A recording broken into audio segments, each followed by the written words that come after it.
Halo semuanya, kembali lagi bersama saya Johan Leonardo di Juna Trading ID. Jadi pada kesempatan kali ini saya akan update lagi pembahasan untuk XAUUSD, ya dimana bisa kita lihat bahwa XAUUSD sendiri sedang dalam masa downtrend. Jadi kalau pada video sebelumnya ya, kalau yang mau mendengarkan penjelasan saya silahkan ditonton. Nanti akan saya taruh linknya di pojok kanan atas sini ya, seperti biasa tinggal dipencet aja untuk videonya. Dan saya juga sudah bilang bahwa kalau misalkan si XAUUSD ini sedang dalam masa downtrendnya. Langsung aja kita masuk ke analisanya. Jadi saya akan update kembali untuk si XAUUSD ini. Movement hari ini cukup menarik untuk saya perhatikan ya.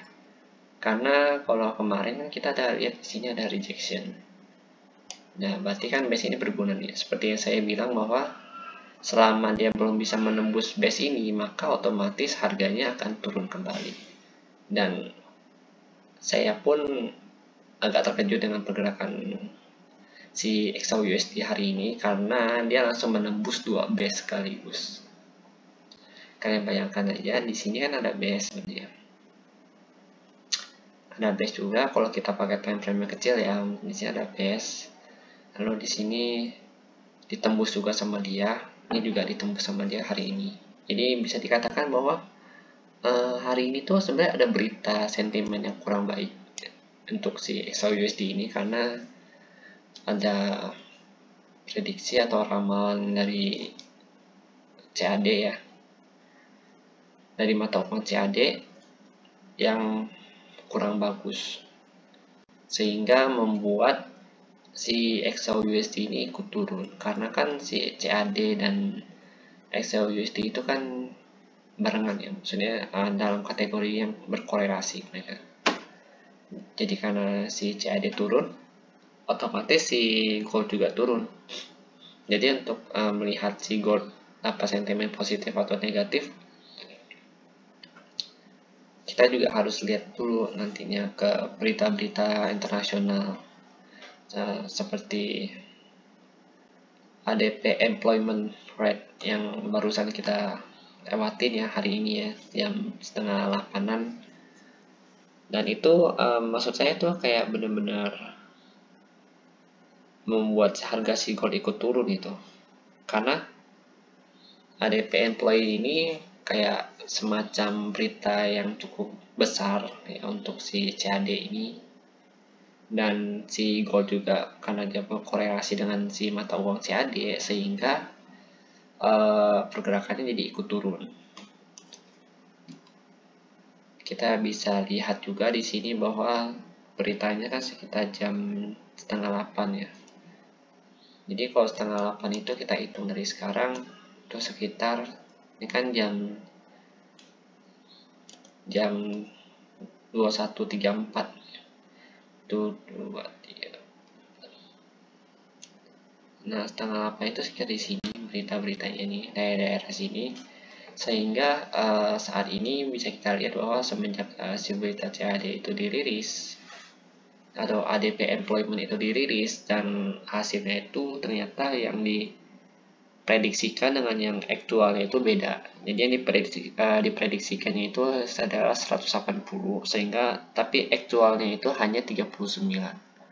Nah ini kebalikan dari NFP sebenarnya guys. Kalau NFP itu misalkan diprediksi jelek, emas naik, EURUSD turun. Nah kalau si ADP employment ini kalau diprediksikan jelek dari aktualisasinya, aktualisasinya lebih jelek daripada yang diprediksikan, berarti otomatis si harga emas ini juga ikut turun. Ya, karena kan si EURCAD ini adalah salah satu negara yang bisa dikatakan penghasil emas ya. Jadi ekonominya itu tergantung dari emas. Jadi harga per mata uang dia juga diikuti oleh pergerakan movement si emas ini, si XAUUSD ini. Nah, jadi singkat cerita begitu untuk kenapa si emas bisa turun hari ini. Lalu saya nggak akan bahas banyak tentang itu karena yang kita fokus di sini adalah mencari pergerakan atau movement si XAUUSD selanjutnya. Karena kita lihat di sini, ini saya hapus-hapusin dulu garis-garisnya, karena kan kita udah pakai beberapa garis juga ya. Oke, di sini kita perhatikan si XAUUSD ini mencapai target terendahnya itu di 1745, dan sampai saat ini harganya masih belum stabil untuk naik dan masih sangat berkemungkinan kecil untuk naiknya. Kenapa sih dia bisa berhenti 145? Kalau kita perhatikan di sini di candle 4 jam dulu deh, sorry. Di candle 4 jam kalau kita perhatikan 145 ini ada di sini nih. Nah, di sini kalau kita perhatikan sedikit ada base, bukan base sih, tapi lebih ke arah seperti order block ya, sell block di sini. Berarti ini adalah demand area dia. Ini yang garis kuning ini adalah garis oranye ini adalah demand area dia, yang dimana dia mereject harga itu gitu. Kita bisa perhatikan di sini. Ini ada rejection, ini ada rejection.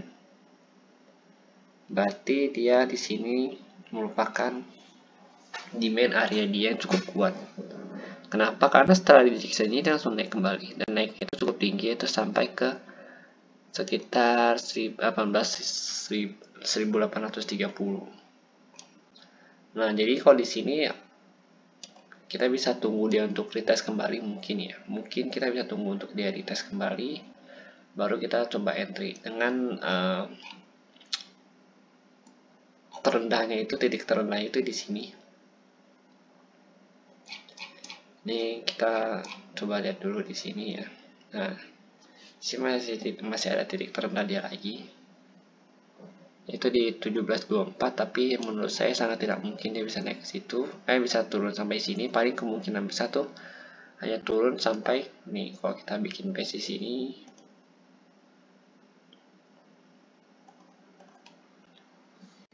hanya turun bisa sampai palingan di atas base ini, yaitu di 1734. Tapi ya namanya market, karena dia lagi downtrend juga, jadi kita juga nggak tahu ya, bisa aja dia turun dan langsung menembusnya, sehingga dia bisa aja ke sini nih di 1677. Tapi untuk saat ini saya perhatikan di jam 21.38 itu harga terlihat ada rejection yang cukup kuat. Injection yang cukup kuat, dan dia berhasil mantul ke atas, cuma dia masih terhadang oleh si ini, si resist yang di sini. Ini resist yang ini dia masih terhadang, jadi kalau dia mau naik itu dia harus break out dulu dari sini, baru dia naik kembali. Nah, biasanya dia dari tes seperti ini, tapi mungkin karena dia nggak break out atau apa, kemungkinan besar dia akan nggak ada retest di sini, dan justru saya takutnya tuh dia malah retestnya tuh di base yang ini. Jadi pas ada retest, dia turun lagi lanjut ke sini.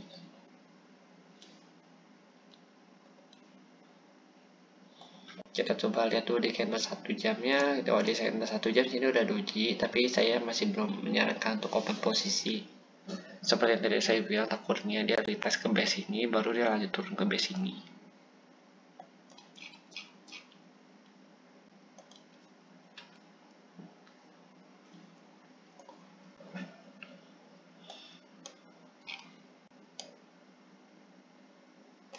Oke, kita lanjut lagi. Kita lihat dulu konfirmasi di 30 menit. Kalau di candle 30 menit ya seperti biasa, masih belum ada pergerakan untuk naik ya, atau sinyal mau naik. Karena si candle yang hijau ini belum bisa tutup di atas si candle merah ini, dan ditambah lagi si candle selanjutnya ini justru malah memerah.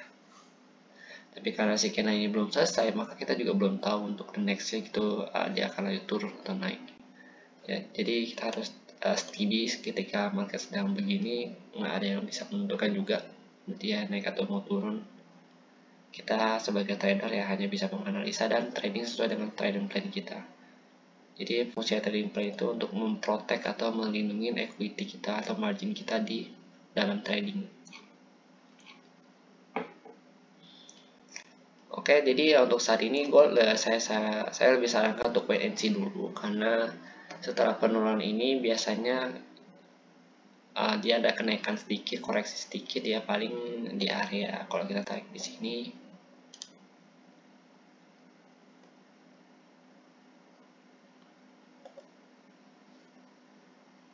Kalau saya tarik di sini, kalau ada kemungkinan besar dia koreksi. Kalau dia mulai turun ya, ini dari sini koreksi, ada kemungkinan besar dia koreksi daerah sini, terus turun ke sini. Ada kemungkinan besar, tapi kan itu saya juga belum tahu nantinya gimana. Yang pasti untuk mappingnya kurang lebih begitu dulu untuk saat ini. Nanti untuk next move-nya akan saya coba update besok. Oke, segitu dulu untuk penjelasannya, dan terima kasih telah menonton video saya sejauh ini sampai saat ini, dan saya juga sangat berterima kasih atas support kalian ya. Karena kalian juga saya bisa terus membuat konten analisa ini, dan saya berharap konten ini dapat membantu kalian, terutama untuk para part-time trader atau yang baru belajar ya. Ini akan sangat membantu, harap saya begitu. Dan jika memang ada yang kurang atau ada yang ingin ditambahkan, silahkan tambahkan di kolom komentar. Nanti akan coba saya revisi kembali jika memang ada yang salah. Dan saya akan coba ambil dari masukan-masukan kalian. Dan jika memang suka dengan video ini, jangan lupa untuk di like dan juga subscribe channel YouTube saya, supaya saya bisa lebih semangat lagi dalam membuat konten seperti ini ke depannya. Dan saya juga berharap untuk bisa membuat analisa per mata uang yang lebih banyak ya, seperti meneruskan GBP/JPY, AUD/NZD, terus USD/CHF dan lain sebagainya. Tapi karena keterbatasan waktu juga, saya mohon maaf sekali, dan saya akan usahakan yang terbaik untuk channel ini, dan juga untuk kalian semua yang penonton setia di Jurnal Trading ID. Terima kasih dan sampai jumpa di video berikutnya.